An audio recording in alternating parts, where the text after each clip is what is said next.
सारा का सारा मामला इस वोट का है।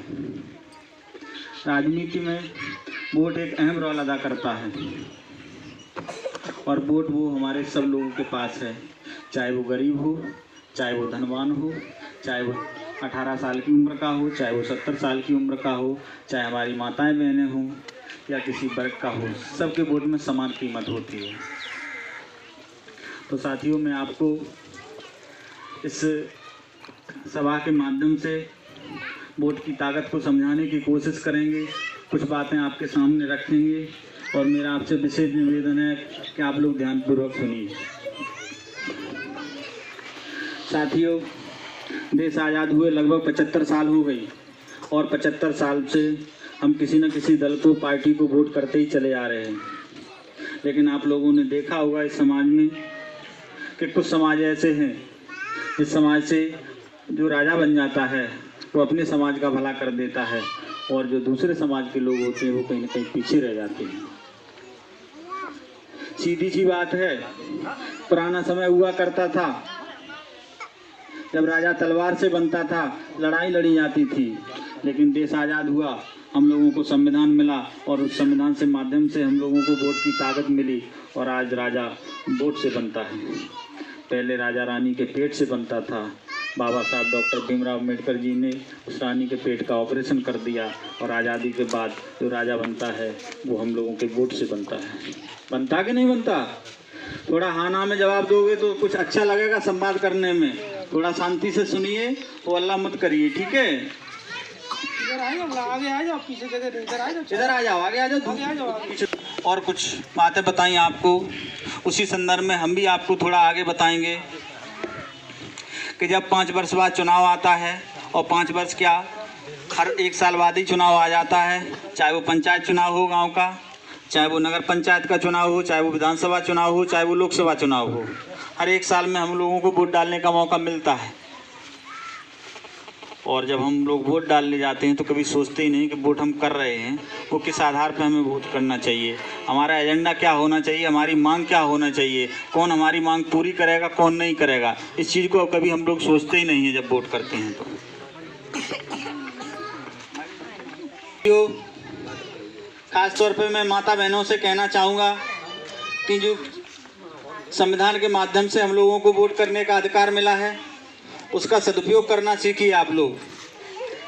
माताएं बहनें हमारी बहुत ज़्यादा अंधविश्वास में रहती हैं और अंधविश्वास में बहुत बड़ी एक कमजोरी होती है कि प्रत्येक समाज को जो ग्रोथ करना चाहिए वो ग्रोथ नहीं हो पाता है। जो हमारे पुराने विद्वान हैं वो लिखते हैं कि अगर किसी समाज को या उस समाज पर बहुत समय तक शासन करना है तो आप धर्म को बढ़ावा दे दीजिए, और अगर किसी राष्ट्र को अच्छा राष्ट्र बनाना है, सभ्य राष्ट्र बनाना है, तो आप शिक्षा को बढ़ावा दे दीजिए। तो आप लोग देख रहे होंगे कि जो ये वर्तमान सरकार है कहीं ना कहीं धर्म को बढ़ावा दे रही है, ना कि शिक्षा को बढ़ावा दे रही है। ऐसा कि नहीं है? है। अभी मैं समझाऊंगा आप लोगों को। साथियों, मैं बताता हूँ आपको कि वर्तमान में सर्वशक्तिमान राजा होता है। राजा में और भगवान में बराबर शक्ति होती है। भगवान में सिर्फ एक ही शक्ति ज़्यादा होती है, वो मुर्दा को जिंदा कर सकता है। उसके अलावा और सारी की सारी शक्तियाँ होती हैं भगवान में और राजा में बराबर होती हैं। आप लोग देखे होंगे कि जब हमारे घर एक छोटा बच्चा जन्म लेता है तो वो लगभग मुर्दा अवस्था में होता है। जब उसके अंदर भगवान की शक्ति आती है तो वो रोने लगता है, बोलने लगता है और चलने लगता है। होता है ऐसा कि नहीं होता है? उसके अलावा जो भी सारी शक्तियाँ हैं यहाँ हम लोग देख रहे हैं वो सारी की सारी शक्तियाँ राजा के पास हैं। और राजा बनता काहे से है? हम लोगों के वोट से बनता है। वोट से बनता है कि नहीं बनता? वोट किसके पास है? वोट आप लोगों के पास है। मैं बताता हूँ आपको। अभी 2-3-4 साल पहले कोरोना आया था कि नहीं आया था? आया था, सब लोगों को मालूम है। उस राजा ने वहीं दिल्ली से आदेश किया कि रेल बंद हो गई थी कि नहीं हो गई थी? उस राजा ने आदेश किया कि विद्यालय बंद हो गए थे कि नहीं हो गए थे? उस राजा ने आदेश किया कि बाजार बंद हो गए कि नहीं हो गए? और वहाँ बैठे उसी राजा ने आदेश कर दिया कि मंदिर, मस्जिद, गुरुद्वारे सब बंद कर दिए जाएं। भगवान के घर में भी ताला लगवा दिया उस राजा ने। और 6 महीने तक ताला लगा रहा उस भगवान के घर पे। भगवान के अंदर उस 6 महीने के अंदर इतनी शक्ति नहीं रही कि जिस राजा ने उसके घर पे ताला लगवाया था एक दिन उस राजा के पेट में भी दर्द कर पाए। बताओ भगवान जी ने कर पाया क्या? नहीं कर पाया। जब 6 महीने बाद या 2 साल बाद या 1 साल बाद जब उस राजा की फिर मर्जी हुई कि अब कोरोना काल खत्म हो गया है, भगवान का मंदिर खोल दिया जाए, तब जाके बेचारे भगवान को कहीं हवा और खाने को मिल पाया। ऐसा हुआ कि नहीं हुआ? हुआ। अगर भगवान के अंदर शक्ति थी तो उस राजा के पेट में दर्द भगवान क्यों नहीं करा पाए एक दिन के लिए, या उसको कोई सजा क्यों नहीं दे पाए? बताओ, दे पाए क्या? नहीं दे पाए। मेरा कहने का मतलब ये है कि सर्वशक्तिमान राजा होता है और राजा आपके वोट से बनता है, वोट आपके पास है।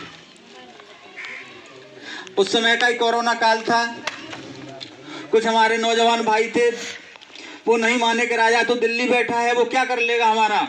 बहुत दिन से हमने नमकीन चाउमीन पड़ा के नहीं खाए, चौराहे पे जाते हैं खा के आते हैं। तो कुछ भाई हमारे नहीं माने और मोटरसाइकिल पे गए चौराहे पे नाश्ता करने के लिए। तो राजा के सिपाही वहाँ भी बैठे थे। उन भाइयों की ऐसी खातिरदारी की उन सिपाहियों ने कि घर पे आके उन्होंने सिकाई करवाई होगी। बताओ, क्या गलत कह रहा हूँ कि सही कह रहा हूँ? हुआ ऐसा कि नहीं हुआ? सर्वशक्तिमान कौन है? राजा है। लेकिन हम लोगों को कुछ और बताया जाता है कि शक्ति आपके पास कहीं और से आएगी। शक्ति कहीं और से नहीं आएगी, सर्वशक्तिमान राजा है। टीवी पे आप लोग खूब देखते होंगे कि महाराज आते हैं, कोई भगवान आते हैं और बोलते हैं तथास्तु। तथास्तु जब बोल देते हैं तो जो पत्थर की मूर्ति होती है वो भी उठ के चलने लगती है। होता है ऐसा कि नहीं होता? वो सारी की सारी शक्तियां इस राजा में होती हैं। और राजा बनता काहे से है? बताओ भैया, हाँ ना में जवाब दो। काहे से बनता है? वोट किसके पास है? आप लोगों के पास है। जो आपके वोट से राजा बने बैठे हैं, योगी जी या मोदी जी, वो अगर कल आज वहां से घोषणा कर दें और कह दें तथास्तु कि आपके इस मवई गांव में हम कल एक इंजीनियरिंग कॉलेज खोलेंगे आके, तो खुल जाएगा कि नहीं खुल जाएगा? तो ताकत कहाँ है? राजा के पास। और राजा बनता काहे से है? आपके वोट से बनता है। बनता कि नहीं बनता? अगर वो योगी जी आज कह दे वहां से कि आपके इस मवई गांव में मैं 10 युवाओं को नौकरी दूंगा, तो क्या लग जाएगी कि नहीं लग जाएगी? ताकत कहाँ है? राजा के पास। और राजा बनता काहे से है? वोट से बनता है। वोट किसके पास है? आप लोगों के पास है। वोट जब भी करने जाओ बहुत सोच समझ के वोट करिएगा। राजा की ताकत मैं बता रहा हूँ आपको, समझने की जरूरत है कि सारी की सारी शक्तियां हैं वो राजा में समाहित हैं। आज के समय में हम लोगों को बताया जाता है कि मंदिर चले जाओ उससे भला हो जाएगा, लेकिन उससे कुछ भला होने वाला नहीं है। और थोड़े आगे बढ़ो, मैं बताता हूँ कि इसी राजा ने 2016 में नोटबंदी की थी कि नहीं की थी? वही राजा टीवी पे आते हैं एक दिन शाम को 8 बजे और वहीं दिल्ली से घोषणा करते हैं कि आज रात 8 बजे के बाद 500 और 1000 का जो नोट है वो चलन के बाहर हो जाएगा। हो गया कि नहीं हो गया था भैया? बताओ आप लोग, बताएं माता बहने, हो गई तो कि नहीं हो गया था नोट बंद? हम लोगों को प्रत्येक वर्ष बताया जाता है कि धन की एक देवी जी होती है जिनकी पूजा करो तो धन बढ़ता है। सारी शक्ति धन की उन्हीं के पास होती है। क्या नाम है उन देवी जी का? लक्ष्मी मैया। होता है कि नहीं? सारी की सारी शक्तियां लक्ष्मी मैया के पास होती हैं, धन की देवी होती हैं। तो मैं आप लोगों को इस चीज समझाना चाहता हूं कि जो नोट 500 और 1000 का उस राजा ने बंद कर दिया था, वो ही पुराना नोट आप लोग लेना और लक्ष्मी मैया जी से कहना कि हे मैया, जो ये राजा ने नोट बंद कर दिया है, हमारे घर की स्थिति बहुत खराब हो गई है, यही बचे हुए नोट थे हमारे पास, इसको चला दीजिए। क्या चला पाएंगी? और जो वहाँ मंदिर पे पुजारी जी बैठते वो कहते हैं देवी जी से मेरी रोज बात होती है, उन पुजारी जी से कहना कि भैया 1000 का नोट है, 800 आप अपना दक्षिणा में ले लेना, 200 रुपये मुझे वापस कर देना, मैं बच्चों के लिए सब्जी लिए जाऊं। तो क्या पुजारी जी उसको चलवा पाएंगे? नहीं चलवा पाएंगे। और जिस राजा ने ये नोट बंद किया है, आज वो फिर दिल्ली से घोषणा कर दे कि हमने जो 500 और 1000 का नोट बंद किया है कल से फिर चलेगा, तो चलेगा कि दौड़ेगा?